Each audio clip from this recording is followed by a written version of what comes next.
ஏசாயா 61 அதிகாரம். கர்த்தருடைய ஆவியானவர் என் மேல் இருக்கிறார். The Spirit of the Lord is upon me. இந்த விசேஷமான ஒரு வார்த்தை. கர்த்தருடைய ஆவியானவர் என் மேல் இருக்கிறார். 3ஆம் வசனத்தின் கடைசி பகுதி, கர்த்தர் தம்முடைய மகிமைக்கென்று நாட்டின நீதியின் விருட்சங்கள் எனப்படுவீர்கள். எதற்காக கர்த்தர் நம்மை நாட்டி இருக்கிறார்? அவருடைய மகிமைக்காகவே நாட்டி இருக்கிறார். இதெல்லாம் நெஞ்சில் கை வச்சு சொல்லும், கர்த்தருடைய மகிமைக்காகவே இந்த உலகத்தில் கர்த்தர் என்ன வச்சிருக்கிறாரு. கர்த்தருடைய மகிமைக்காய் நாட்டப்பட்டிருக்கிறேன். நான் நீதியின் விருட்சம். நான் ஒரு நீதியின் விருட்சம். எனக்கு ரொம்ப பிடிச்சமான ஒரு வசனம் 43, ஏசாயா 43:21. இந்த ஜனத்தை எனக்கென்று ஏற்படுத்தினேன், இவர்கள் என் துதியை சொல்லி வருவார்கள். எதற்காக ஏற்படுத்தி இருக்கிறாரு? அவர்கள் துதியை சொல்லி வருவார்கள். நம்ம சாப்பிட்டாலும் தூங்கினாலும் வேலை செஞ்சாலும் ஆலயத்துக்கு போனாலும் காணிக்கை செலுத்தினாலும் பாடல் பாடினாலும் என் உள்ளத்தின் நோக்கம் எதுவாக இருக்க வேண்டும்? கர்த்தருக்கு மகிமை. கர்த்தருக்கு மகிமை கொடுக்காவிட்டால் அதில் பிரயோஜனமே கிடையாது. காணிக்கை செலுத்தும் பொழுது கூட கர்த்தாவே உமக்காக நான் செலுத்துகிறேன்.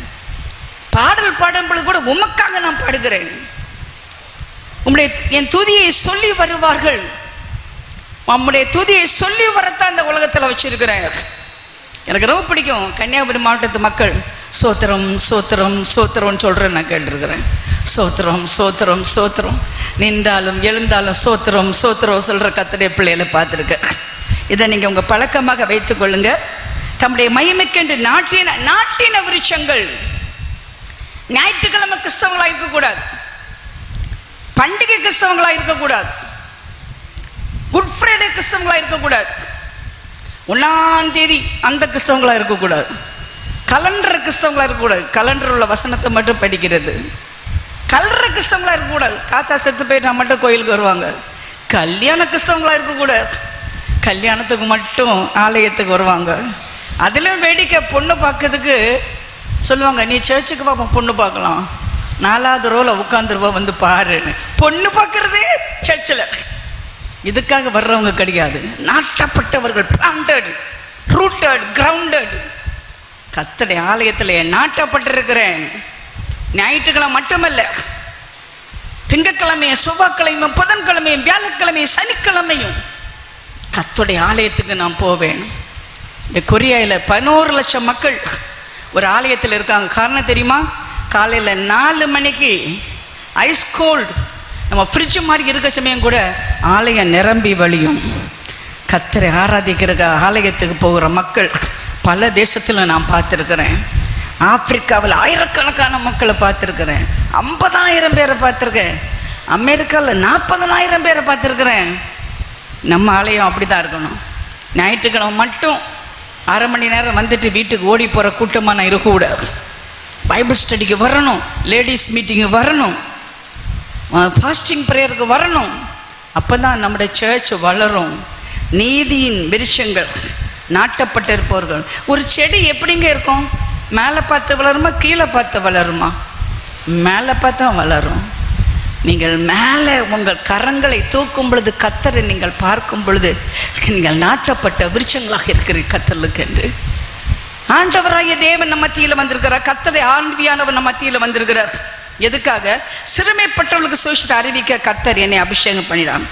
இருதயம் நொறுங்குண்டவருடைய காயங்களை கட்ட, சிறுமைப்பட்டவர்களுக்கு விடுதலையும், கட்டுண்டவர்களுக்கு கட்டவிழ்களை கூறவும், கர்த்தருடைய அனுக்கிற வருஷத்தையும் நம்முடைய தேவ நீதியை சரிக்கட்டு நாளை கூறவும், துயரப்பட்ட அனைவருக்கும் ஆறுதல் செய்யவும். ஆறுதலின் தேவன் இயேசு இந்த பூமியிலிருந்து எடுத்துக்கொள்ளப்படும் பொழுது சிலர் சொன்னாங்க, நீங்கள் போயிட்டானா நாங்கள் என்ன ஆண்டவரே பண்ணுவோன்னு. ஆண்டவர் சொன்ன, நான் போகிறதுக்கு நலமாக இருக்கும், ஏனென்றால் உங்களோடு கூட இருக்கும்படியாக ஒரு தேற்றவாளனை நான் உங்களுக்கு தருவேன். இயேசு பூமியில் வாழ்ந்த நாட்களிலே மார்த்தாள் மரியாளோடு லாசரோடு எல்லாரோடு இருந்தார். கர்த்தர் பரலோகத்துக்கு போயிட்டார். இப்போ நம்ம கூட இருக்கிறது யாரு? ஆவியானவர். ஆவியானவர். ஒரு அல்லையிலே சொல்லணும், ஆவியானவர் நம்மை விட்டு விலகிறதில்ல, நம்ம கைவிடுறதில்லை. நான் உன்னோடு கூட இருப்பேன். சிறியானவள் கற்பத்தின் பாலகனை மறந்தால் நான் உன்னை மறக்க மாட்டேன். உள்ளங்கையிலே நான் வரைந்திருக்கிறேன். நான் எப்பொழுதும் உன்னோடு கூட இருக்கிறேன். நீ தண்ணீரை கடந்தாலும் சரி, கண்ணீரை கடந்தாலும் சரி, உங்கூட இருப்பேன். நீ அக்கினியில் நடந்தால் உன்னோடு கூட இருப்பேன். மரணகிரிலும் பள்ளத்தாக்கள் நடந்தால் நான் உன் கூடவே இருக்கிறேன். எனக்கு ஒரே ஒரு மகன்க, நடராஜ எம்எல்ஏஆர் சாகும்போது அவனுக்கு 4 வயசு. சாகர சேமே சொன்னார், என் பையனை நீ பார்த்துக்கோ, அவனை ஊழியக்காரனா நீ மாற்றுன்னு சொன்னார். அவனை ரொம்ப பொத்தி நம்ம கன்னியாகுமரி பாஷையில் சொன்னான், பொத்தி நான் வளர்த்தேன். ஊசி போட்டதே கிடையாது. அவன் ஊசி எடுக்கவும் மாட்டான், மருந்து சாப்பிடவும் மாட்டான். இந்த கொரோனா வந்த சமயத்தில் அவனுக்கு கொரோனா வந்துட்டு அவனை வீல்சேரில் வச்சு கொண்டு போகிறாங்க. அவன் சொல்ல, அம்மா நீங்கள் வரமாட்டீங்களா, நான் மட்டும் தனியாக போகணுமா? என்ன உள்ளே விட மாட்டாங்க மகனே, தனியாக தான் நீ போகணுன்னு. அந்த ஐசோலேஷன் வார்டு, சொந்தக்காரர் யாரும் போக முடியாத வார்டில் அவனை கொண்டு சேர்த்துட்டாங்க. அதுவரையில் ஊசி எடுக்காதவனுக்கு குறைஞ்சது 26 ஊசி போட்டிருக்காங்க. கதறி அழுவானா. நர்ஸ் வந்தோடனே கதறி அழுவானா. என்கிட்ட பேசவே முடியாது, அவன் பேசவே முடியாது. மரணங்களின் பள்ளத்தாக்கு. எனக்கு உலகத்தில் பெற்றெடுத்த அம்மா அப்பா இறந்துட்டாங்க, என் கணவர் இறந்துட்டாரு, இருக்கிறது ஒரே ஒரு பையன். நான் கதறி அழுதேன். டாக்டர் சொன்னார், இன்னும் கொஞ்ச நாள் தான் அவன் இருப்பான், அவன் ஆக்சிஜன் லெவல் ரொம்ப குறைஞ்சி போயிட்டு இருக்குதுன்னு. நான் உடனே ஜெபம் பண்ணேன், மரண இருளும் பள்ளத்தாக்கில் நடந்தாலும் நான் பொல்லாப்புக்கு நான் பயப்பட மாட்டேன். தேவரீர் கூடவே இருக்கிறீர் ஆண்டவரே. அவனோடு யாரும் இல்லாவிட்டால் நீர் இருக்கிறீர் ஆண்டவரே. அவனுக்கு ஜீவனை கொடுக்கணும்னு நான் ஜெபம் பண்ணேன். உங்களுக்கு தெரியுமா, அந்த அப்போலோ ஆஸ்பத்திரியில் 5வது மாடியில் அவனுக்கு படுக்கைக்கிட்ட ஆண்டவர் வந்தார், அவனை தொட்டு குணமாக்கினார். 3வது நாள் அந்த வார்டிலேருந்து அவன் வெளியே வந்தான்.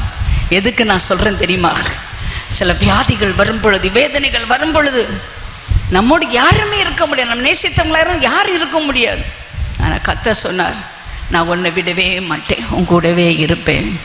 யாரும் இல்லை என்று நான் அழுத போது தாயை போல என்னை தேடி வந்த தேவன் இயேசுதான், என் இயேசுதான், இயேசுதான், என் இயேசுதான்.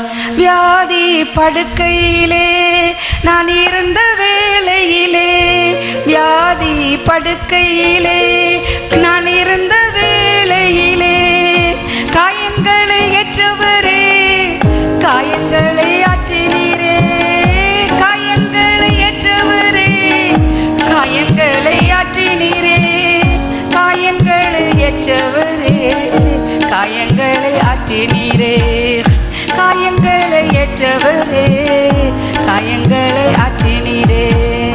யாரும் இல்லை என்று நான் அழுத போது தாயை போல என்னை தேடி வந்த தேவன் இயேசுதான், என் இயேசுதான், இயேசுதான், என் இயேசுதான். எதிர்காற்று வீசும் நேரம், என் படகு மூழ்கும் நேரம், எதிர்காற்று வீசும் நேரம், என் படகு மூழ்கும் நேரம், நங்கூரமாய் வந்தவரே, நன்மைகளை செய்தவரே, நங்கூரமாய் வந்தவரே, நன்மைகளை செய்தவரே, நங்கூரமாய் வந்தவரே, நன்மைகளை செய்தவரே, நங்கூரமாய் வந்தவரே, நன்மைகளை செய்தவரே. யாரும் இல்லை என்று நான் அழுத போது தாயை போல என்னை தேடி வந்த இயேசர் இயேசுதான், என் இயேசுதான், இயேசுதான், என் இயேசுதான். ஊழிய பாதையிலே நான் உழைந்த வேளையிலே, ஊழிய பாதையிலே நான் உடைந்த வேளையிலே, அன்புக்கரம் தந்தீரே, ஆறுதல் செய்தீரே, அன்புக்கரம் தந்தீரே, ஆறுதல் செய்தீரே, அன்புக்கரம் தந்தீரே, ஆறுதல் செய்தீரே, அன்புக்கரம் தந்தீரே, இல்லை என்று நான் அழுத போது தாயை போல என்னை தேடி வந்த தேவன் இயேசுதா, என் இயேசுதா, இயேசுதா, என் இயேசுதா. ஆறுதலின் ஆவியானவர் என்னோட வந்தாரு. நீ தனியா இல்லை, நான் உன்னோட நான் இருக்கிறேன். இதயம் நொறுங்குன்றோளுக்கு, காயம் கட்டுறதுக்கு, சிறைப்பட்டவர்களுக்கு விடுதலை ஆக்குறதுக்கு, கட்டுண்டோல் கட்டுவிழ்க்கிறதுக்கு ஆவியானவர் நான் வந்தேன். நான் உன்னை விட்டு விலக மாட்டேன், உன்னை கைவிடவும் மாட்டேன். நான் நிறைய அநாத பிள்ளைகளை வளர்த்துருக்கேன். அப்போ ஒரு பாஸ்டர் வந்து கேட்டார், என் கணவர் இறந்த நாளைக்கு, அநாத பிள்ளையை வளர்க்குற நீயே அநாதி ஆயிட்டியான்னு கேட்டார். அப்போ தான் ஒரு ஹிட் சாங் நான் எழுதினேன். அநாதையாவதில்லை அன்பர் இயேசுவின் திருமகள் நான், குடும்பமே அழிந்தாலும் குறை உம்மை சொல்வதில்லை, கொடுத்தவரே எல்லாம் எடுத்தார், அவர் நாமத்தை தொழுதிடுவேன். அநாதையாவதில்லை அன்பர் இயேசுவின் திருமகள் நான், குடும்பமே அழிந்தாலும் குறை உம்மை சொல்வதில்லை. ஆவியானவர் வந்தார், நான் உன்னோடு கூட இருப்பேன், உன்னை தனியாக நான் விடவே மாட்டேன். நான் சின்ன பிள்ளையிலேருந்தே கூட்டு குடும்பத்தில் வளர்ந்த ஒரு நபர். அருமையான கணவர் இருக்கும் பொழுது நிறைய ஊழியக்காரங்க எங்கள் வீட்டில் வருவாங்க. அவர் இறந்த பிறகு நானும் 2 சின்ன பிள்ளைங்களோ 8 வயசு 4 வயசு தனியாக இருக்குது போன்ற ஒரு அனுபவத்தில் ஆவியார் வந்தார். உன்னை தனியாக விடலை, உன் கூட நான் வர்றேன். உன்னோடு கூட கணவர் இறந்த பிறகு சொன்னாங்க, பத்மாவுடைய ஊழியம் உடைஞ்சது, முடிஞ்சது. எங்கள் சொந்தக்காரங்களே சொன்னாங்க, நீ வீட்டில் இருக்கணும், வெளியே போகக்கூடாதுன்னு. பேக்கை தூக்கினேன், கத்தவருக்கா பயணம் தொடர்ந்தேன். 42 கண்ட்ரி நான் போயிருக்கேன் தனியாக. இப்போ திரும்பவும் நான் ஆப்பிரிக்கா நான் போகிறேன். ஏன் தெரியுமா? சில கேட்பாங்க, உங்க கூட யாரும் வரலையான்னு கேட்பாங்க. ஆனால் ஒரு ஆள் வந்திருக்காரு உங்களுக்கு தெரியாதுன்னு எல்லாம் பார்ப்பாங்க. யாருங்க வந்திருக்காரு? யாரும் இல்லை, ஆவியானவர் தான் வந்திருக்கிறாரு. எத்தனை ஆபத்துகள், விபத்துகள், பிளெயின் கிராஷில் இருந்திருக்கேன், பலவிதமான கள்ளர்கள் கிட்னாப்பிங்கில் இருந்திருக்கிறார். எல்லாத்துலேயும் அப்பா என்னை காப்பாற்றினார். ஆவியார் உன்னமோடு கூட இருக்கிறார். நம்மை கத்த நிரப்பி இருக்கிறார். கத்தோடைய ஆவியவன் நம்மையில் இருக்கிறார். 3ஆம் வசனம், சீயோனிலே தூரப்பட்டவர்களை சீர்படுத்தவும், அவர்களுக்கு சாம்பலுக்கு பதிலாக சிங்காரத்தை கொடுக்கவும். எதற்காக ஆவியானவர் இருக்கிறாரு? சாம்பலுக்கு பதிலாக சிங்காரத்தை கொடுப்பதற்கு ஆவியானவர் நம்மோடு கூட இருக்கிறார்.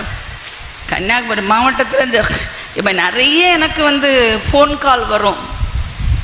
கணவர் குடிகாரனா போயிட்டாரு, மனைவி விட்டுட்டு போயிட்டா, கதறி அழுறாரு, கணவர் கதறி அழுறாரு, என் மனைவி திரும்ப வரமாட்டாளான். எத்தனை ஃபோன் கால் எனக்கு. திரும்பி திரும்பி போய் கூப்பிடுறேன், வரமாட்டேன்னு சொல்கிறா. எனக்கு இந்த வாழை பிடிக்கல, நான் தற்கொலை பண்ணலான் இருக்கிறேன்னு கணவர்கள். மனைவி எங்க? என் கணவன் குடிகாரனா போயிட்டாரு, குடிச்சிட்டு ராத்திரி அடிக்கிறாரு, இனி இந்த கணவனோட நான் வாழ முடியாது. பையன் வீட்டை விட்டு ஓடிடுறான், போதைய பொருளுக்கு அடிமைத்தனத்தில் இருக்கிறான். அம்மா கதறாங்க, என் பிள்ளை எனக்கு கிடைக்குமா? படிச்சிருக்கான், MBA படிச்சிருக்கிறான், ஆனால் போதைய பொருளுக்கு அடிமையாயிட்டான், குடிப்பழத்துக்கு அடிமையாயிட்டான். எனக்கு இருக்கிற ஒரே ஒரு வீடு, அந்த வீடை வித்து தான்னு கேட்குறான். கத்தி எடுத்து என்ன குத்த வர்றான். சாம்பலா போச்சு, குடும்பம் சாம்பலா போச்சு. ஒரு காலத்தில் எவ்வளோ சந்தோஷமாக வாழ்ந்த குடும்பம் என்னை சாம்பலா போச்சு. மாமியார் மருமகளுக்கும் சண்டை, மாமியார் மருமகளை உபத்திரவப்படுத்துறது, மருமகள் மாமியார் உபத்திரவப்படுத்துறது.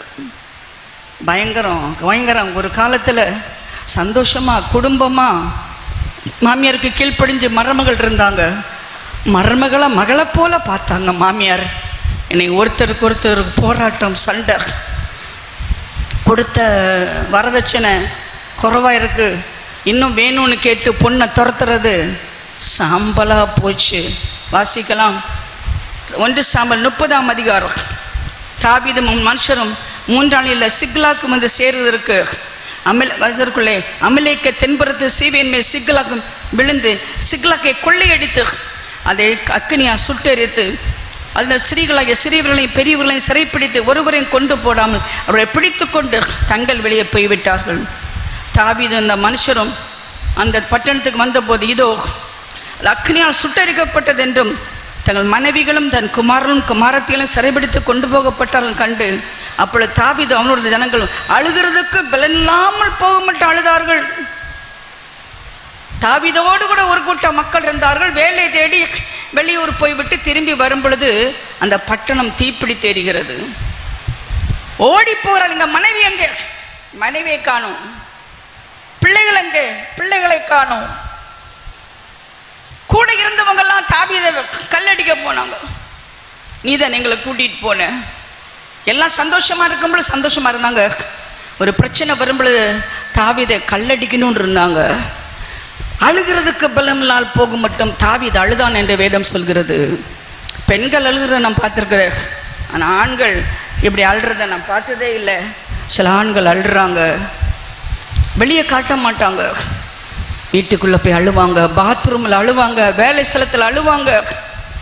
ஐயோ என்னுடைய மனைவியின் அன்பு எனக்கு கிடைக்கலையே, நன்றாக உழைத்து சம்பளத்தை கொடுத்தோ எனக்கு ஒரு நேரம் நல்ல ஆகாரம் கொடுக்கப்படவில்லையே, பிள்ளைகளுக்கு நான் எவ்வளோ செய்து படிக்க வைத்தும் கூட அவரை இஷ்டப்படி திருமணம் பண்ணிவிட்டு போய்விட்டார்களே. அழுகிறதற்கு பதிலில்லாமல் அழுகிற தகப்பன்மார் தாய்மார். ஆனால் ஒன்று செய்தாங்க. கன்னியாகுமரி மாவட்டத்தில் அநேகம் பேர் சொல்கிறாங்க, நான் செத்துடலான்னு நினைக்கிறேன், இந்த பிரச்சனையில் இனிமேல் எனக்கு வாழவே முடியாது, அதனால் சாக போகிறேன்னு சொல்கிறவங்கள நான் பார்த்துருக்குறேன்.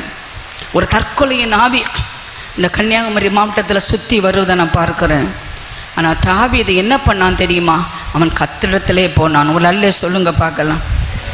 அவன் மிகவும் நெருக்கப்பட்டான், கிளேசப்பட்டான், தன் கத்தருக்குள்ளே தன்னை திடப்படுத்தி கொண்டான். எனக்கு ஒரு ஆவியானவர் இருக்கிறார், அவர் ஆறுதலின் ஆவியானவர், அவர் எனக்குள்ள இருக்கிறதுனால எனக்கு இன்னும் நம்பிக்கை இருக்கிறது, இன்னும் நம்பிக்கை இருக்கிறது. சாம்பலை பார்த்தா சூழ்நிலை சாம்பலா இருக்கிறது, ஆனால் இன்னும் அவன் நம்பினான். ஏன் தெரியுமா? சாம்பலை சிங்காரமாக்குற ஒரு தேவன் இருக்கிறார். அவர் எல்லாவற்றையும் மாற்ற வல்லமை உள்ள தேவன். மறித்து போனாலும் ஜீவனை கொடுப்பார், நான் நம்புறேன். அந்த நம்பிக்கையில் கத்திட்ட போய் கேட்குறான், நான் இழந்தவன் எனக்கு திரும்ப கிடைக்குமான்னு கேட்குறான். ஆண்டவரே, இழந்தது எனக்கு திரும்ப கிடைக்கும். அருமையான கத்திரிய பிள்ளைகளே, உன் வாழ்க்கையில் பிரச்சனை வரும் பொழுது டாக்டர்கிட்ட போனால் சொல்லுவார், எனக்கு தெரியாது, நான் ட்ரீட்மெண்ட் கொடுப்பேன், அவ்வளோதான். லாயர்கிட்ட போனால் சொல்லுவார், பார்க்கலாம், எனக்கு நம்பிக்கையாக சொல்ல முடியாது. யாருமே உறுதியாக சொல்ல மாட்டாங்க. யார்கிட்ட கேட்டு பாருங்க, உறுதியான பதில் வராது. ஆனால் கத்திட்ட போய் பாருங்க, உறுதியான ஒரு பதில் வரும். ஆண்டவரே, நான் இழந்துட்டேன், எல்லாம் சுட்டரிக்கப்பட்டதா தெரியுது, என் மனைவி பிள்ளைங்கள் ஊரோடு இருக்காங்க எனக்கு தெரியல, ஆனால் ஒன்று மாத்திரம் தெரியும், உண்மை நான் நம்பி இருக்கிறேன். I encourage myself in the Lord. I encourage myself in the Lord. Encourage myself in the Lord. வாழ்க்கையில் சோதனை துன்பங்கள் வரும் பொழுது நம்மை நாமே திடப்படுத்திக் கொள்ள வேண்டும். ஏனென்றால் ஒரு ஆவியானவர் இருக்கிறார், அவருடைய பேர் ஆறுதலின் ஆவியானவர். சோதனை சோர்வு நேரங்களில் சோர்ந்திடாமல் காத்திடுமே, சோதனையை சகித்திட சோரா உள்ளம் தந்திடுமே. சோதனை சோர்வு நேரங்களில் சோர்ந்திடாமல் காத்திடுமே. என்ன வந்தாலும் நீங்கள் உங்களுக்குள் திடப்படுத்திக் கொள்ளலாம். ஏனென்றா ஒரு தேவன் இருக்கிறார், அவர் சாம்பலை சிங்காரமாக மாற்றுவார், சாம்பலை சிங்காரமாக மாற்றுவார். ஆண்டவரே, இனிமே என் குடும்பம் திரும்பி வருமா, என் வியாபாரம் திரும்ப எனக்கு கிடைக்குமா, இழந்த என் வீடு கிடைக்குமா, என் வருமானம் கிடைக்குமா, இனிமே ஒரு நல்ல வாழ்க்கை எனக்கு உண்டா, என் வருங்காலம் எப்படி இருக்குது? முந்தின ஆலயத்தின் மகிமையை பார்க்கிறோம், பிந்தின ஆலயத்தின் மகிமை பெரிதாக இருக்கும். வெட்டுக்கிளி, முசுக்கட்டை, பூச்சி, பச்சை புழுக்களும் திண்டு போட்ட வருஷத்தின் பலனை உனக்கு திரும்பவும் தருவேன். நீ சம்பூர்ணமாய் சாப்பிட்டு அதிசயமாய் நடத்தின உன் தேவனை நீ துதிப்பாய். கருத்திரத்தில் போகும் சமயம்லாம் நமக்கு நம்பிக்கை இருக்குங்க. அதுக்காக நான் ஆண்டவரை ஸ்தோத்திரிக்கிறேன். ஹல்லேலூயா. நம்பிக்கை இருக்குது. டாக்டர்கிட்ட போகாதீங்க, லாயர்கிட்ட போகிறீங்க, போலீஸ்கிட்ட போகாதீங்க, எங்கே போனாலும் நம்பிக்கை இல்லை. கர்த்தரிடத்தில் வாருங்கள். வருத்தப்பட்டு பாரசுமக்கர்களே என் அண்டையிலே வாருங்கள், நான் உங்களுக்கு இளைப்பாறு தருவேன்.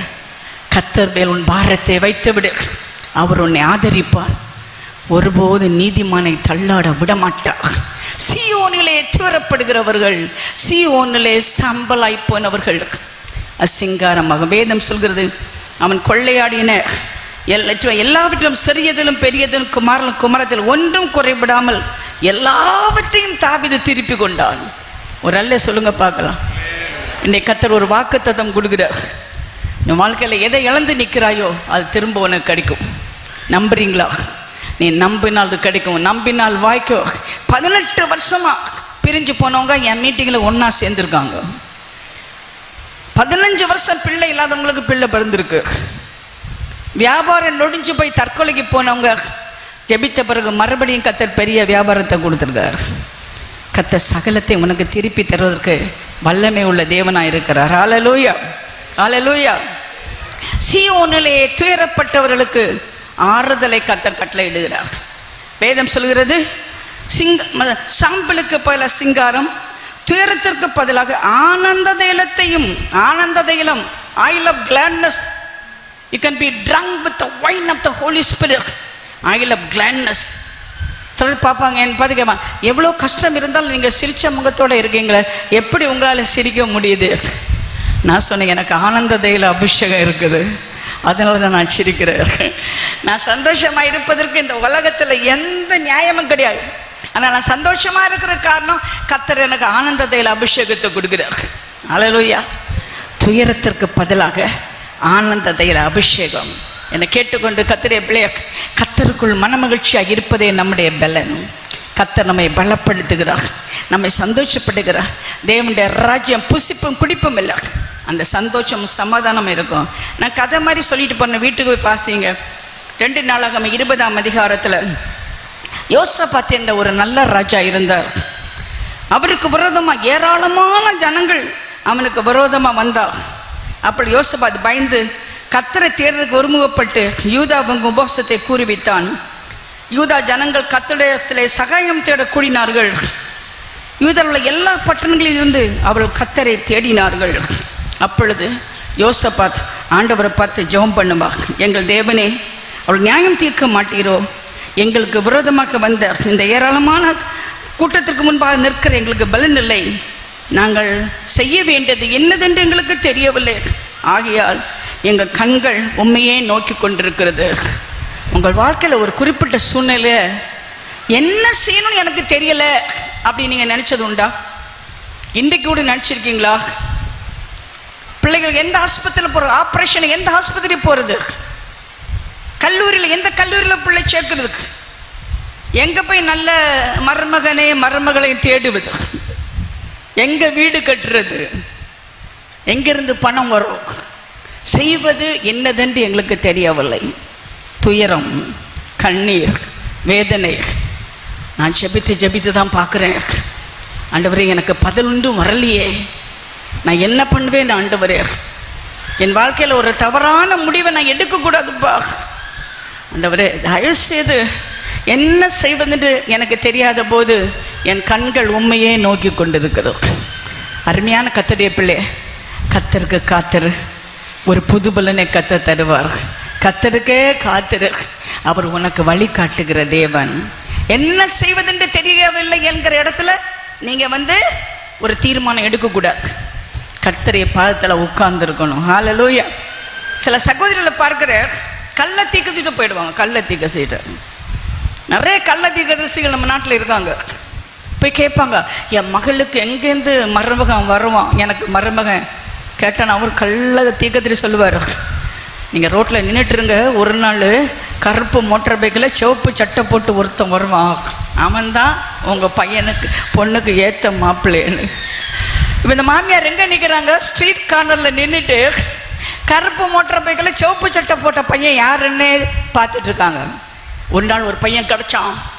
ஐயோ, இவன் தான் தீர்க்கதரிசி சொல்லிட்டாருன்னு சொல்லிட்டு அந்த பையனை கூப்பிட்டு என் பொண்ணு அவனுக்கு தர்றே சொல்லி நிறைய நகையும் கொடுத்து இங்கே BMW காரையும் கொடுத்து, கன்னியாகுமரிக்காரங்க தான் நிறைய கொடுக்குறாங்களே, 200 சவரன் 300 சவரன் கொடுக்குறாங்க, நல்ல காரெல்லாம் கொடுக்குறாங்க, எல்லாம் கொடுக்குறாங்க. எப்படி தான் பொண்ணையும் கொடுத்து பொருளையும் கொடுக்குறாங்களே எனக்கே தெரியல.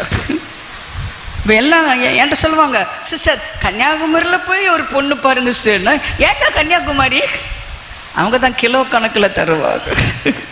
இன்னும் சொல்லி ஏங்க கன்னியாகுமரி கிளி போல பாருங்க சிஸ்டர். நல்ல உன் பையன் எப்படி இருக்கான்? அவன் தாய் தகப்பன் மாதிரி கணம் பண்ணுறவளா? அப்படிப்பட்ட ஒரு பொண்ணை பாருங்க. வேற என்ன நீங்க பார்க்குறீங்க? பொண்ணு பார்க்குறீங்க, எப்படிப்பட்ட பையனை பார்க்குறீங்க?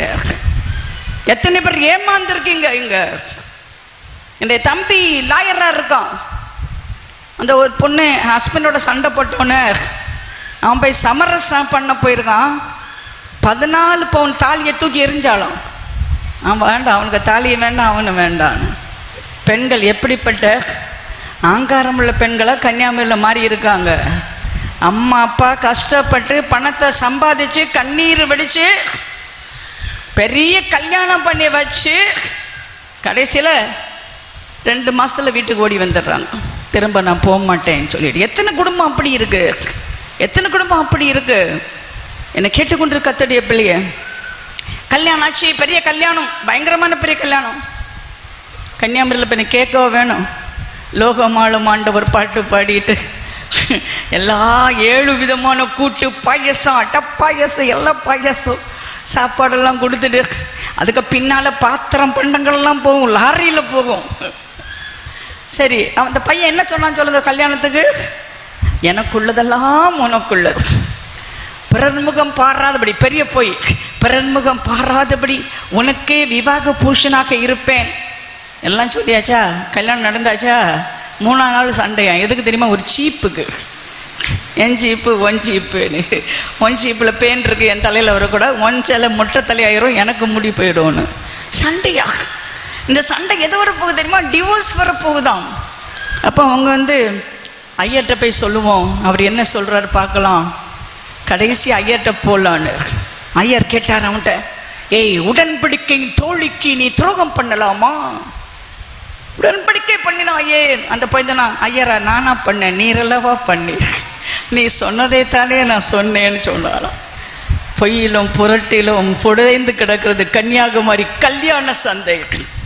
என்னை கேட்டுக்கொண்டு கர்த்தருடைய பிள்ளையே, ஆண்டோட்ட நீ போனான்னா சரியா கர்த்தர் வழி நடத்துவார், சரியா வழி நடத்துவார். எத்தனை தாய் தகப்பன்மார் கர்த்தருடைய சன்னிதானத்தை காத்திருக்கிறாங்களோ, அவசரப்படாம காத்திருக்கிறாங்களோ. கர்த்தர் எல்லாவற்றையும் நேர்த்தியாய் அதன் காலத்தில் செய்கிற தேவன். உன் வயிற்றுக்குள்ளால் எலும்புகள் நரம்புகள் உருவாக்கும் முன்பாக கர்த்தர் பார்த்திருக்கிறார். உலக தோற்றத்திற்கு முன்பாக உன்னை கர்த்தர் பார்த்திருக்கிறார். உனக்கு ஜீவனை கொடுப்பதுக்காக சிலுவையில ஜீவனை கொடுத்த ஆண்டவர் நல்ல ஒரு மகனை தேடித்தர மாட்டாரா? நல்ல ஒரு மருமகளை தேடித்தர மாட்டாரா?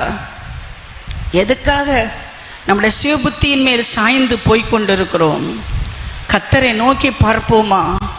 யோசபாத்து சொன்ன, ஆண்டவரே, என் கண்கள் உம்மையே நோக்கி கொண்டிருக்கிறது, எனக்கு செய்வது இன்னதென்று தெரியவில்லை, ஆனால் ஒன்று தெரியும் அப்பா, நீ எல்லாவற்றையும் நேர்த்தியாய் செய்கிற தேவன், உம்மிடத்தில் என் காரியத்தை சாட்டி விட்டேன். கர்த்தர் என்ன தெரியுமா சொன்னாரு?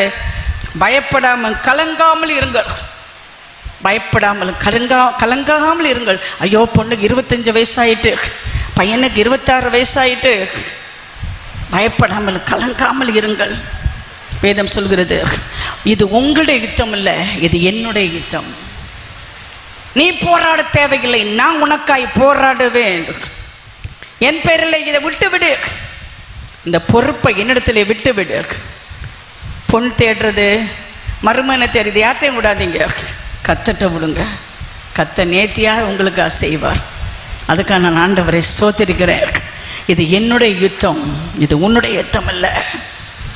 நீ செய்ய வேண்டிய ஒன்றே ஒன்று, கத்தியோடு கன்னோடு அல்லாவிட்டா நியூக்ளியர் வெப்பனோட நீ யுத்தத்துக்கு போகாத, தூத்தி எடுத்தா போதும், தூத்தி எடுத்தா போதும். ஸ்தோத்திரம் ஆண்டவரே, என் மகளுக்காக ஸ்தோத்திரம், என் மகனுக்காக ஸ்தோத்திரம் அப்பா, என் கணவருக்காய் ஸ்தோத்திரம் அப்பா, நாங்கள் செய்கிற தொழிலுக்காய் ஸ்தோத்திரம் அப்பா. நன்றி சொல்ல தெரியுமா? நன்றி சொல்ல தெரியுமா? நன்றி சொல்லுங்க. துதி எடுத்தா சாத்தான் ஓடுவான். உங்களை குழப்புகிறவனை நீங்கள் குழப்ப முடியும். துதி எடுக்கணும். எந்த சூழ்நிலை வந்தாலும், எந்த பிரச்சனை வந்தாலும் ஸ்தோத்திரம், ஸ்தோத்திரம், ஸ்தோத்திரம். ஆண்டவரே உம்மை துதிக்கிறேன். யோசபாத்தும் நம்முடைய சேனையும் யுத்தத்திற்கு போவதற்கு முன்பாக பாடல் பாடுகிறவரை முன்னால் வைத்தார்களாம். பாட தெரியுமா உங்களுக்கு? பாடுறீங்களா? ராகம் இல்லாவிட்டாலும் பாடுறீங்களா? தாளம் இல்லாவிட்டாலும் பாடுறீங்களா? உங்க ஆண்டவர் அந்த பாடலை கேட்கிறார். என் பிள்ளைகளுடைய பாடலை நான் கேட்க அவளோடு இருக்கிறேன்னு கர்த்தர் சொல்றாரு. ஆராதனை செலுத்துங்கள், துதி செலுத்துங்கள். என்னை கேட்டுக்கொண்டு கர்த்தருடைய பிள்ளை, உங்க பிரச்சனைகளை நீங்கள் துதி செலுத்துங்கள், துதி செலுத்துங்கள். அப்பொழுது சாத்தான் ஓடி போவான். ஆண்டவரே உம்மை துதிக்கிறேன் ஆண்டவரே, நீ துதி எடுத்தா சாத்தான் ஓடுவான். பிரியமான கர்த்தருடைய பிள்ளை, இவர்கள் துதி எடுக்க ஆரம்பித்த உடனே இவருக்கு எதிராக வந்தவர்கள் அவர்களுக்குள்ளாக குழப்பம் வந்து ஒருவரை ஒருவர் அடித்து செத்தார்களாம். உனக்கு எதிராக 1000 10,000 வந்தாலும் அது அணுகாது. ஒரு வழியா வர்றவன் 7 வழியா ஓடி போவா. கர்த்தர் உன் பட்சத்தில் இருக்கும் பொழுது உனக்கு விரோதியாக இருப்பவன் யார்? ஒட்டிங்கின் ஆவிக்கின் பதிலாக உனக்கு துதியின் உடைய கர்த்தர் கொடுக்கிறார். அல்லேலூயா, அல்லேலூயா. ஒரு துதியின் உடை கர்த்தர் உனக்கு கொடுக்கிறார். எந்த பிரச்சனையில ஸ்தோத்திரம் செலுத்துங்க, எந்த பிரச்சனையும் ஸ்தோத்திரம் செலுத்துங்க. நான் படித்த கல்லூரியில் நான் ஆங்கில எக்ஸாம் எழுதும்போது நான் பாடிட்டே போனேன். The best book to read is the Bible. If you read every day, it will help you all the way. இந்த பாட்டு பாடிட்டே போனேன். எல்லாரும் சிரிச்சாங்க. எக்ஸாம் நல்லா பாட்டு பாடிட்டு வரியா? நாங்களாம் எப்படி படிச்சுட்டு இருக்கிறோம்? ஏதாவது கொஞ்சம் படி, படிச்சது வரும் எக்ஸாமில் படி. நான் படிக்கலை. என்ன வந்தாலும் பைபிள் பற்றி எழுதுவேன்னு சொன்னேன். அவங்கெல்லாம் சிரிச்சாங்க, என்ன பைத்தியக்காரி போல இருக்கு. அது இங்கிலீஷ் எக்ஸாம். உங்களுக்கு தெரியுமா முதல் கேள்வி என்னன்னா, right about the book which influenced your character. உன குணத்தை மாட்டி வைத்த ஒரு புத்தகத்தை பற்றி எழுதுன்னு வந்தது கேள்வி. நான் தான் முதல்ல ஆரம்பித்தேன். The best book to read is the Bible. If you read it every day, it will help you all the way. The best book to read is the Bible. அதுதான் ஃபஸ்ட்டு மார்க்கே வாங்கியிருக்கேன். எதுக்கு நான் சொல்கிறேம்மா, என்னை கனப்படுத்தவனை நான் கனப்படுத்துவேன். உன் பிரச்சனையை நீ பார்க்கக்கூடாது, உன் கர்த்தரை நீ பார்க்கணும். எவ்வளோக்கு அதிகமாக கர்த்தரை பார்க்குறேன் அவ்வளோ அதிகமாக உங்கள் பிரச்சனை குறைஞ்சு போயிடும். ஏன்னா உனக்காக ஒருவர் இருக்கிறார், உன்னை நேசிக்கிறார். அவர் இயேசு. அவரால் சகலத்தையும் செய்ய முடியும். என்னை கேட்டுக்கொண்டிரு கர்த்தருடைய பிள்ளையே, அவர்கள் பராக்காவலை கொண்டாடினார்கள். You have a Farakka. உங்களுக்கு ஒரு பராக்கா இருக்கிறது. யாரெல்லாம் கொள்ளை அடித்தானோ அவங்கள கொள்ளை அடித்தாங்க. அப்படி தான் கர்த்தர் செய்ய போகிறார். சத்துரு அழிக்கவும் கொல்லவும் திருடவும் வருகிறார். என் ஆண்டவர் அவங்களுக்கு ஜீவன் கொடுக்கவும், அந்த ஜீவன் பரிபூர்ணப்படவும், நீ இழந்த எல்லாவற்றையும் உனக்கு திருப்பி கொடுக்கவும் கர்த்தர் வந்திருக்கிறார். கர்த்தர் ஆவியானவர் என்மேல் இருக்கிறார். அவர் எனக்கு சாம்பலுக்கு பதிலாக சிங்காரத்தை கொடுக்கிறார். அவர் அழுகைக்கு பதிலாக ஆனந்தத்தையில் அபிஷேகத்தை கொடுக்கிறார். ஒடுங்கின ஆவிக்கு பதிலாக துதியின் உடையை கொடுக்கிறார். நான் ஒடுங்கி போன சிஸ்டர், நான் நொறுங்கி போன சிஸ்டர் நிறைய பேர் சொல்லுவாங்க. ஆதாம கர்த்தர் மண்ணிலேருந்து படைச்சாரு, பொண்ணை எலும்புலேருந்து படைச்சாரு. எலும்பை யாரா உடைக்க முடியுமா? சொல்லுங்க பார்க்கலாம். ஆனால் உங்கள் வாயில் என்ன வருது? நான் நொறுங்கி போனேன், நான் ஒடுங்கி போனேன். இல்லைங்க, உங்கள் ஒடுங்கின ஆவிக்கு பதிலாக உங்களுக்கு துதியின் உடைய கர்த்தர் கொடுப்பார். அல்லேலூயா, அல்லேலூயா. இந்த மாலை வேளையில் நீ ஒடுங்கி போனாயா? ஒடுங்கி போனாலும் என்னன்னா, இனிமேல் செத்தா போதும்னு நினைக்கிறதா. வாழை எனக்கு பிடிக்கலை, வாழை எனக்கு பிடிக்கலைன்னு சொல்லுவாங்க கொஞ்சம் பேர். இனி எனக்கு வாழை பிடிக்கலை, இந்த உலகத்தை விட்டு போனால் நான் போதும்னு நினைக்கிறேன். அதான் ஒடுங்கின ஆவி. உன் வாழ்க்கையில் யாரோ ஒரு நபர் உன்னை விட்டு போயிட்டாங்க. ஏதோ ஒரு ஆசீர்வாதம் நீ இழந்துட்ட. அது பொண்ணாக இருக்கலாம், பொருளாக இருக்கலாம், மனித உறவாக இருக்கலாம். ஏதோ ஒன்று நீ இழந்துட்ட. நீ இப்போ கதற உன் வாழ்க்கையில். அப்படித்தான் யோவான் 11ஆம் அதிகாரத்திலே நாம் பார்க்கிறோம். மார்த்தாள் மரியாள், அவளுக்கு ஒரே சகோதரன். ஏசு அந்த குடும்பத்தை அதிகமாக நேசித்து அடிக்கடி அந்த குடும்பத்தில் வந்து சாப்பிட்டுட்டு சந்தோஷமாக போயிட்டுருப்பார். வேதம் சொல்கிறது கர்த்தர் லாசருவை அதிகமாக நேசித்தாருன்னு. ஒரு நாள் லாசரு ரொம்ப வியாதிப்பட்டான். வியாதிப்பட்ட போது மாத்தா மரியாளுக்கு ரொம்ப ஒரு நம்பிக்கை. என்ன தெரியுமா? நம்ம வீட்டுக்கு அவர் வரமாட்டாரு, சகை வீட்டுக்கே போனாரு, பத்தனையை குணமாக்கினாரு, குருடனுக்கு பார்வை கொடுத்தார், குஷ்டரோகியை குணமாக்கினாரு, செவிடனுக்கு காதை திறந்தாரு, நமக்காக செய்ய மாட்டாரு? நமக்கு அவர் நெருங்கிய நண்பராச்சே, அதனால அவர் வருவார், சீக்கிரம் வந்துடுவார். ஐயோ லாசரு ரொம்ப வியாதியாக இருக்கானே, அவர் வந்துடுவார், இயேசு வந்துடுவார், சீக்கிரமாக வந்துடுவார். நம்ம வீட்டுக்கு வராமல போகிறாரு, வந்துடுவார். பார்த்தா லாசரு செத்தே போயிட்டான். மாத்தா மரியாளுக்கு இருந்து ஒரே ஒரு சகோதரன், கதறி அழுறாங்க. முதல் நாள் வருவார், எழுப்பிடுவாருன்னு நினச்சாங்க. 2ஆம் நாள் வருவார், எழுப்பிறான்ச்சாங்க. 3ஆம் நாள் லாசரு நாடுறான். லாசரு உடல்லாம் அழுகி போச்சு, நம்பிக்கை இல்லை. இன்னைக்கு இயேசு வந்துதான் என்ன பிரயோஜனம்? அழுறாங்க. உங்கள் வாழ்க்கையில் நீங்கள் நம்பினதுக்கு மேலே ஒரு பிரச்சனை நடந்திருக்கா? நம்பித்தானே இருந்தேன், ஆனால் என் பிரச்சனை அதுக்கு மேலே போயிட்டு இருக்குது, இனி ஆண்டவரால் கூட ஒன்றும் செய்ய முடியாது அப்படின்னு நினைக்கிறீங்களா? இனிமேல் ஆண்டவரால் கூட ஒன்றும் செய்ய முடியாது, அப்படி என் சூழ்நிலைகள் மாறி போயிட்டு ஆவியானவர் கூடவே இருக்கிறார். ஒடுங்கின் ஆவிக்கு பதிலாக துதியின் உடைய கொடுப்பதற்கு உன் பக்கத்திலே இருக்கிறார். உனக்கு துதியின் உடைய கொடுப்பார். ஒடுங்கின் ஆவிக்கு பதிலாக துதியின் உடைய கொடுப்பார். 4 நாள் அனுப்புறம் இயேசு வர்றார். 2 பேருக்குமே ரொம்ப மன வருத்தம். எங்களோடு கூட இருந்தீரானால் என் சகோதரன் மன்னித்திருக்க மாட்டானே. உலகத்திலே பெரிய ஒரு சத்தியத்தை ஆண்டவர் உங்களை வெளிப்படுத்தினாரு. நானே உயிர்த்தெழுதும் ஜீவனமாக இருக்கிறேன், என்னை விசுவாசிக்கிறோம் மரித்தாலும் பிழைப்பார் என்கிற சத்தியத்தை நொந்து போன அவர்களுக்கு கர்த்தர் வெளிப்படுத்தினார். எங்களுக்கு தெரியும் ஆண்டவரே உயிர்த்தெழுது நாள்ல இழந்திருப்பான். ஏன்னா ஆண்டவருடைய பிரசங்கத்தை நல்லா கேட்டிருக்காங்க. உயிர்த்தெழு நாள்ல அவன் எழுந்திருப்பான் எங்களுக்கு தெரியும். ஆனால் இனிமே எங்களுக்கு நம்பிக்கை இல்லை. ஏன்னா நாரி போச்சு, நம்பிக்கை இல்லை. என் குடும்பத்தில் ஒரு பொன் கெட்டு போனான், நாரி போச்சு. என் பையன் கெட்டு போனான், நாரி போச்சு. என் கணவன் குடிகாரனா போனான், நாரி போச்சு. இனிமேல் நம்பிக்கை கிடையாது. நம்புவதற்கு ஏதுவில்லாதிருந்து நம்புவாயா? உன் தேவனால் முடியும் என்று நம்புவாயா? முடியும் என்றால் முடியும். உன்னுடைய வாழ்க்கையில் இருக்குங்க, வாழ்க்கையில் இருக்குங்க. ஜீவனும் மரணமும் நாவின் அதிகாரத்தில் இருக்குங்க. முடியும் என்றால் முடியும், கூடாது என்றால் கூடாது, நடக்கும் என்றால் நடக்கும். பலத்தினாலும் பராக்கிரமத்தால் ஆவியால்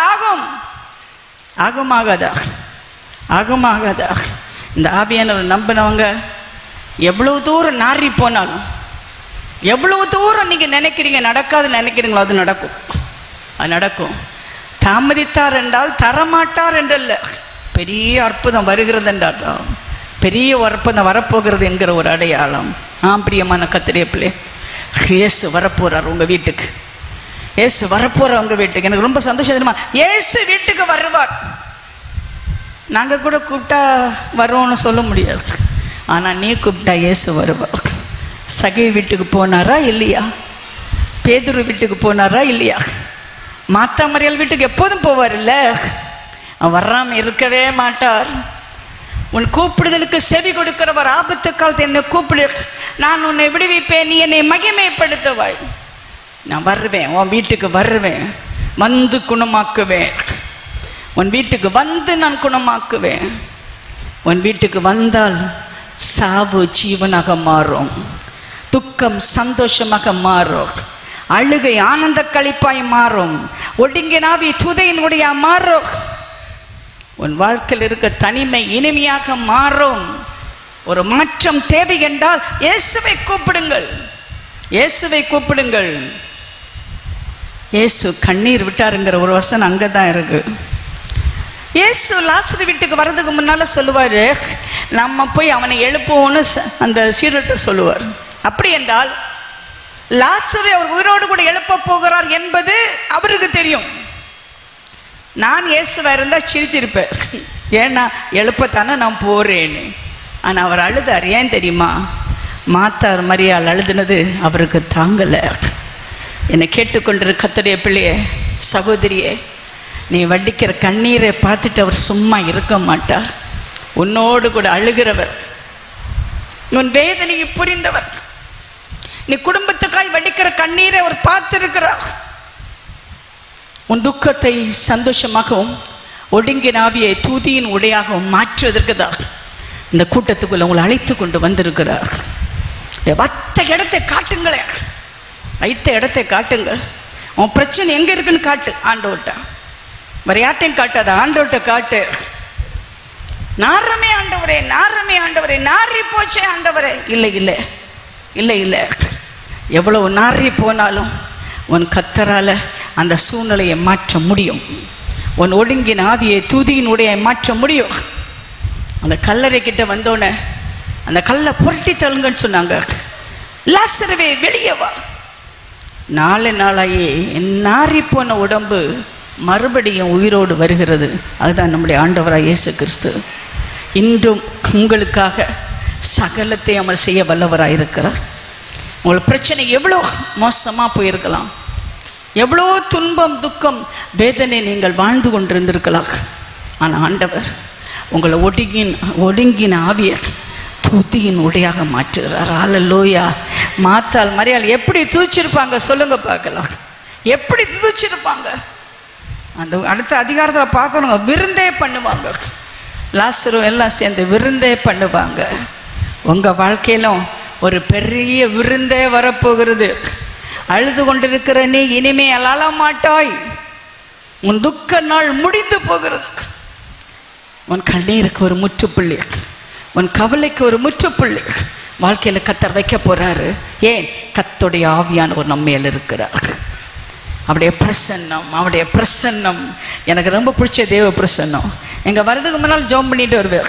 உங்களுடைய பிரசன்னத்தை நான் உணராட்டா என்னை கொண்டு போகாதையும், உங்களுடைய பிரசன்னத்தை நான் உணரணும் ஆண்டவர். அந்த படியில் கால் வைக்கும் போதே கர்த்தருடைய பிரசன்னத்தை நான் உணர்வேன். அதுக்கான ஆண்டவரை ஸ்தோத்திரிக்கிறேன். தேவ பிரசன்னம் உங்களோடு கூட இருக்கணும். இங்கே வரும்பொழுது தேவ பிரசன்னத்தை நீங்கள் உணரணும். பிரியமான கர்த்தருடைய பிள்ளை, மோசே என்ற பக்தன் 6 லட்சம் மக்களை வழி நடத்துகிறான்.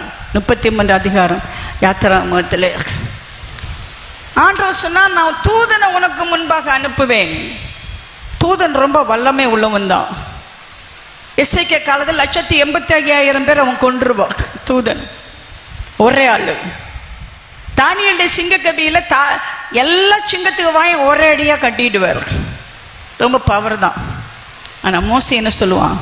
உம்முடைய பிரசன்னம் எனக்கு முன்பாக செல்லாதிருந்தால் நான் போக மாட்டேன், நான் போக மாட்டேன், நம்ம போக மாட்டேன்.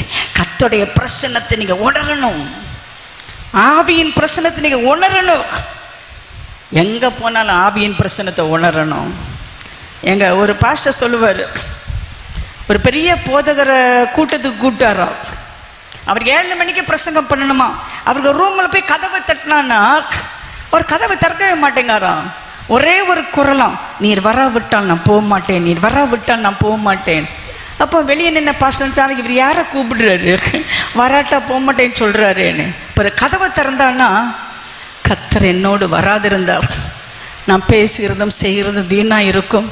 அவருடைய பிரசன்னத்தால் என் நிரப்பும்படியாக நான் ஜெபித்து கொண்டிருக்கிறேன்னு சொன்னார். எங்கு நீ போக வேண்டும் என்றால் கர்த்தருடைய பிரசன்னத்தோடு போக வேண்டும். அவருடைய பிரசன்னத்தில் இளைப்பாறுதல், அவருடைய பிரசன்னம் உனக்கு ஆறுதல், அந்த பிரசன்னத்தில் உனக்கு வழி நடத்துதல், அந்த பிரசன்னத்தில் உன்னை வாழாக்காமல் தலையாக்குவார், கீழாக்காமல் மேலாக்குவார். பூமியின் உயர்ந்த ஸ்தானத்தில் உன்னை ஏறி இருக்க பண்ணுகிற தேவன். ஒடுங்கின ஆவிக்கு பதிலாக துதியின் உடைய கர்த்தர் உனக்கு கொடுக்கிறார். கர்த்தருடைய ஆவியானவர் என் மேல் இருக்கிறார். நம்ம கொஞ்சம் நேரம் ஜெபிக்க போகிறோம். எல்லாரும் கண்களை மூடுவோம், எல்லாரும் கண்களை மூடுவோம். என்னை கேட்டுக்கொண்டு கர்த்தருடைய பிள்ளைகளே, இந்த ஆராதனை வெளியில் கர்த்தர் உன்னை அழைத்து கொண்டு வந்திருக்கிறார். கர்த்தருடைய ஆவியானவர் நம்மேல் இறங்க வேண்டும். எல்லாரும் வாயை திறந்து ஆவியானவரே எனக்குள்ளே வாரும் ஆண்டவரேன்னு கேளுங்க. ஆண்டவரே உம்முடைய அபிஷேகம் எனக்கு வேணும்னு கேளுங்க. இந்த ஆவியின் அபிஷேகத்தை பெற்றுக்கொண்டு தான் நான் போவேன். மாம்சமான யாவர் மேல் என் ஆவியை ஊற்றுவேன். உங்கள் குமாரர்களும் குமாரத்திகளும் தீர்க்கதரிசி சொல்லுவார்கள். ஊழியக்காரர்கள் மேலும் ஊழியக்காரர்கள் மேல நான் ஆவியை ஊற்றுவேன். இது கடைசி காலம். கர்த்தருடைய ஆவியானவர் நம்மேல் ஊற்றப்படுகிற ஒரு காலம். மான்கள் நீரோடைகளை வாஞ்சித்து கதறது போல, ஆண்டவரே உன் பேரில் நான் தாகமாய் இருக்கிறேன், தாகமாய் இருக்கிற மேல தண்ணீரை ஆண்டவர் ஊற்றுறது போல கர்த்தருடைய ஆவியானவர் நம்பத்தியிலே ஊற்றப்பட வேண்டும் என்று விரும்புகிறார். அப்பொழுது உன் துக்கம் சந்தோஷமாக மாறும், உன் சாம்பல் சிங்காரமாக மாறும், உன்னுடைய அழுகை ஆனந்த களிப்பாக மாறும், உன் வெட்கம் இரட்டத்தனியான கனமாக மாறும்.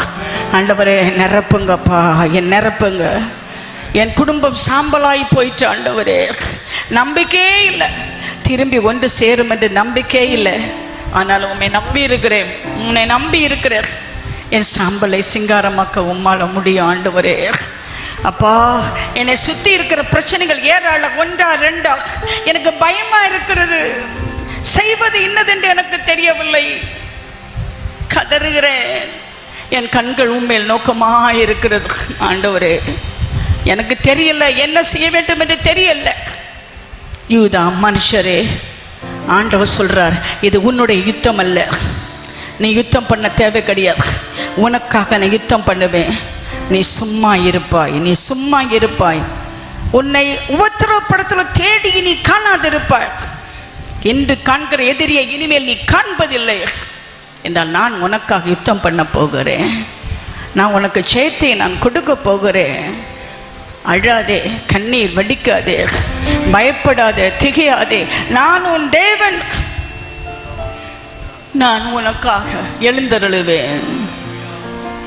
சத்துருக்கள் மத்தியில் ஒரு குழப்பத்தை கொண்டு வந்து உன்னை பராக்காவிலே கொண்டாட வைப்பேன். I'll bring ambushment in the enemy's camp. நீ துதி எடுத்தால் போதும், உன்னை துரத்தி வந்த சத்துருக்கள் மத்தியில் ஒரு குழப்பத்தை உண்டாக்கி நான் உனக்கு ஜெயத்தை கொடுப்பேன். உன்னை கொள்ளை அடித்தவனை நீ கொள்ளை அடிப்பாய். சந்தோஷமான நாட்கள் உனக்காய் வைக்கப்பட்டிருக்கிறது. உன் உறவுகள் நாறி போனதா, குடும்பம் நாறி போனதா, நம்பிக்கையே இல்லையா? ஆண்டவரே, ஆஸ்மா வியாதி வந்து 6 வருஷம் ஆகுதுப்பா, இதய வியாதி வந்து 2 வருஷம் ஆகுது. ஆண்டவரே, இனி எனக்கு குணமாகுமா? இனி குணமடைவேனா? குணமடையுமா? கல்யாணமாயி 10 வருஷம் குழந்தை பிறக்கல, கணவனும் மனைவியும் பிரிந்து போய் காலங்கள் பல ஆயிற்று. என்னுடைய கதை நாறி போன கதை. ஆனால் இயேசுவே, நீர் வந்தால் போதுமப்பா, நீர் வந்தால் போதுமப்பா, நீர் வந்தால் போதும். சாவுக்கு ஏதுவான சரீரத்தை உயிர்ப்பிக்கிறவர், எங்களுடைய சூழ்நிலையை உயிர்ப்பிக்கிற உயிர்த்தலும் ஜீவனுமான கர்த்தர் இந்த கூட்டத்தில் நீ வந்திருக்கிறீர் ஆண்டவரே. I pray for a resurrection power in the financial area, spiritual area, family relationship. ஆண்டவரே, உறவுகளிலே பொருளாதார இது கடன் கடன் கடன் வட்டி குட்டி போடுது. கடன்காரன் கதவை தட்டுறான், சப்தி பண்ணுன்னு சொல்றான். நாரி போச்சு, நாரி போச்சு. ஆண்டவரே ஏசப்பா, நீ நாரி மரித்து போய் 4 நாளான லாசரை எழுப்ப முடியுமானால் என் சூழ்நிலையை என்ன மாற்ற முடியும் விசுவாசிக்கிறேன். நீர் வாரும், நீர் வாரும் ஆண்டவரே, இந்த சூழ்நிலையை வாரும். என் பிரச்சனையில் எனக்கு ஒரு விடுதலையை தாரோ, என் குடும்பத்தில் இருக்க சூழ்நிலையில் எனக்கு ஒரு விடுதலையை தாரோ ஆண்டவரே. டிவோர்ஸ் ஆகிறது மாதிரி இருக்குப்பா என் குடும்பத்தில். ஆண்டவரே, டிவோர்ஸ் ஆகக்கூடாது. எவ்வளோ பெரிய திருமணத்தை நாங்கள் எழுத்தி வச்சோம், இப்போ குடும்பம் பிரிகிறது மாதிரி இருக்கிறது. அப்பா, நீங்கள் சேர்த்து வைக்க உங்களால் முடியும் ஆண்டவரே, சேர்த்து வைக்க முடியும் ஆண்டவரே. எங்களுக்கு இரக்கம் காட்டுங்கப்பா, இரக்கம் காட்டுங்க, இரக்கம் காட்டுங்க. கர்த்தருடைய ஆவியானவர் எங்கள் மேல் இறங்க வேணும். உம்முடைய துதியை சொல்லும்படியாய் நாட்டப்பட்டு இருக்கும் நாங்கள் ஆண்டவரே, இன்றைக்கு ஆவியினால் நிரப்பப்பட எங்களை நாங்கள் விட்டு கொடுக்கிறோம்.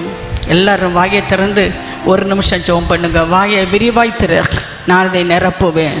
உடைய வாயை திறந்தா போதும், கர்த்தர் அதை நிரப்புவார். வாயை விரிவாய் தர நான் அதை நிரப்புவேன். நிரப்புங்கப்பா, மது பிள்ளைகளை நிரப்புங்கப்பா, ஆவியால் நிரப்புங்கப்பா, அக்கினியால் நிரப்புங்கப்பா, அபிஷேகத்தால் நிரப்புங்கப்பா. கண்ணீரை துடைத்தருளும் அப்பா, கண்ணீரை துடைத்தருளும். கஷ்டங்களை நீக்கும் அப்பா. நம்பிக்கையில்லா சூழ்நிலை நம்பிக்கையை கொடும். குடிப்பழக்கத்தின் ஆவியில் இருக்கிற மக்களுக்கு அந்த ஆவியை துரத்தி அடியும் ஆண்டவரே. இப்பொழுதும் கூட தற்கொலையின் ஆவியில ஆண்டவரை என்னைக்காவது செத்துன்னு நினைக்கிறவங்களுக்கு அந்த மனநிலைமையை மாற்றிக்கொடும் ஆண்டவரே. ஒரு சந்தோஷத்தின் ஆவியினால் நிரப்பும். ஒடுங்கி போய் நொறுங்கி போய் எப்பொழுதும் கண்ணீர் வெடிக்கிற முது பிள்ளைகளுக்கு சந்தோஷத்தின் ஆவியை தாரும். கர்த்தடி ஆவியானவர் என்னை நிரப்ப வேண்டும், இந்த சூழ்நிலைகள் எனக்கு மாற வேண்டும் சொல்லுங்க. கரங்களை உயர்த்தி காண்பீங்க. உங்களுக்காக நான் செபிக்க போகிறேன். ஒரு வல்லமையின் ஆவியானவர் நம்ம மத்தியில் இறங்கும்படியாக, வரங்களும் கிருபைகளும் தாராளமாக உங்களுக்கு தரும்படியாக, உன்னை மகிழ்ச்சியால் நிரப்பும்படியாக, கர்த்தருடைய மகிமையின் பிரசன்னம் உன்னை நிரப்பும்படியாக, கர்த்தருடைய வல்லமையின் ஆவியானவர், மகிமையின் ஆவியானவர், ஆறுதலின் ஆவியானவர் நம்ம மத்தியில் இறங்கும்படியாக நான் செபிக்க போகிறேன். கர்த்தாவே, உயர்த்தப்பட்ட கரங்களை நீ பிடியும் ஆண்டவர். உன் கரத்தை பிடித்து நான் உனக்கு துணை நிற்கிறேன் சொன்னீங்களே, கரத்தை பிடித்து துணை நிற்க வேண்டும் என்று கெஞ்சுகிறேன். நீ வலுவாதபடி காக்கவும், மாசற்ற சன்னிதானத்தில் மகிழ்ச்சியோடு நிறுத்துவதற்கு நீ ஒருவரே வல்லமை உள்ளவர். சாம்பலை சிங்காரமாக்கும், அழுகை ஆனந்த களிப்பாக்கும், கண்ணீரை துடைத்தருளும். துக்க நாட்கள் முடிந்து போகட்டும். நம்பிக்கை இழந்த சூழ்நிலை நம்பிக்கையை கொடும் ஆண்டவரே.